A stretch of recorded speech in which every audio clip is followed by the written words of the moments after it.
UNdunankulu waKwaZulu-Natal uSihle Zikalala uthi iziphakamiso zokuqiniswa kwemithetho ye-lockdown eThekwini angeke zichaze ukuvalwa thaqa kwamabhizinisi. iTheku nezindawo ezilakhele namanje linesibalo esiphezulu sabantu abahaqwe i-COVID-19 esifundazweni naso esibhekene nokwenyuka kwesibalo sabantu abasuleleke ngaleli gciwane. ICloud Hospital eseThekwini yenye yezibhedlela eqokelwe ukugcina abakhombisa izimpawu zobhubhane i-COVID-19. Kumanje kubhekwe ukuphuthulwa kokwakhiwa kwamawadi amasha kulesi sibhedlela. Okwamanje silungele ukumumatha izinkulungwane ezintathu zembhede.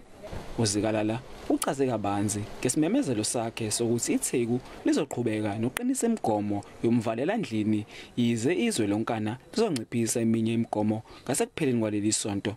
Noma amanye amabhizinisi ezovulwa njengokulandela umgomo wezwe lonke, kodwa labo abazobe bevulile bazobe besebenza under ama-specific measures esizowabeka ukuthi akungaqhubekezeli ukutheleleka kwabantu ngesifo.